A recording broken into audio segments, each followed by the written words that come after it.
एक गाँव में है मोर भाई अच्छा लागत है ए धरवे निगरी कथे रे अरे का कथे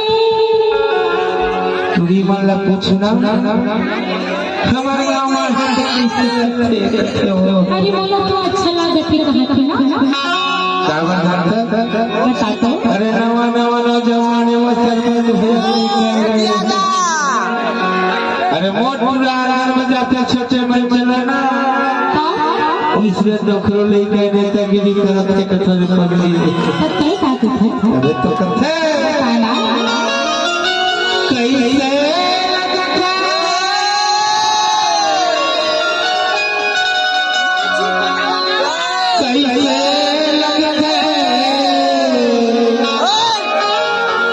कैसे लगते तोला हो अच्छा जो है जैसे तो आज हम फिर जाबो टिंगी पूरा जुमन चला हो गया है नाइट प्रोग्राम है तो नाइट प्रोग्राम देखा वो आप मतलब वीडियो बने रहा तो चला अपन चलता है एक टिंगी पूर्वावाल में छुए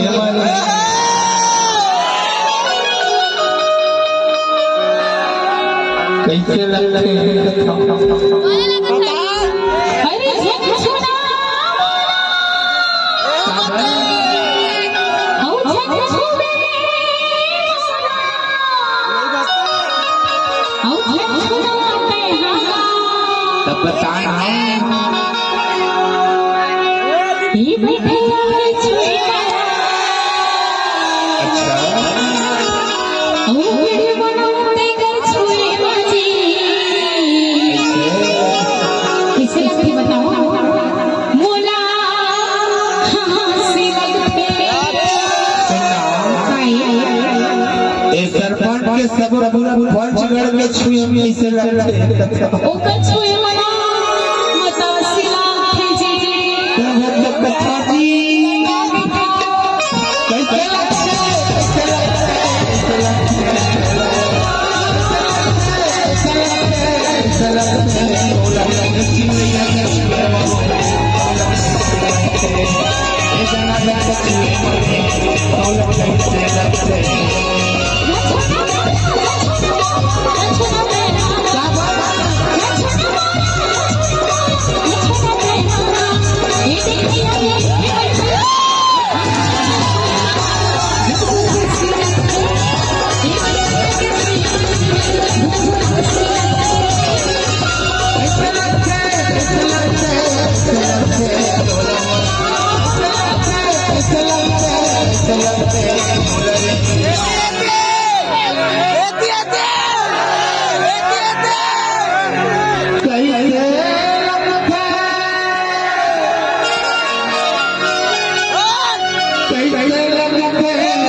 कैसे लगते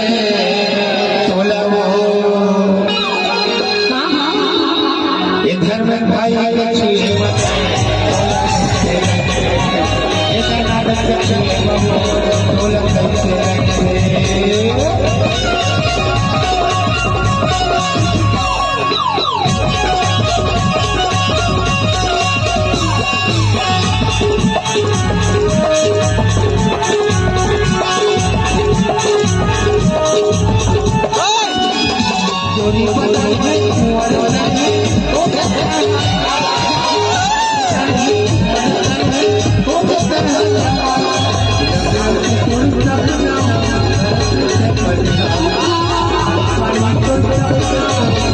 से पता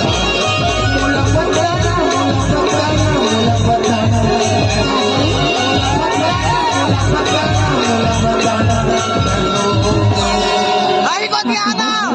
बताना अरे मोला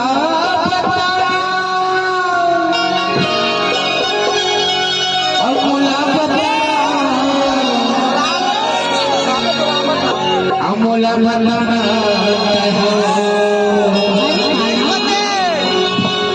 मोबाइल वाले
पुरवाने मन के छुए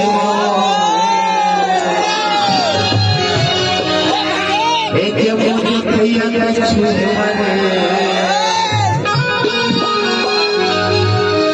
एक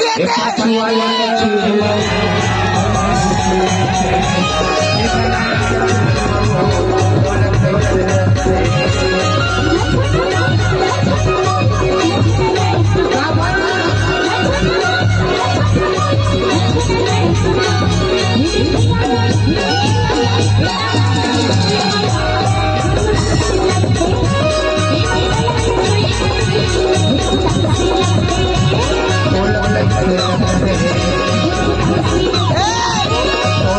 Hey!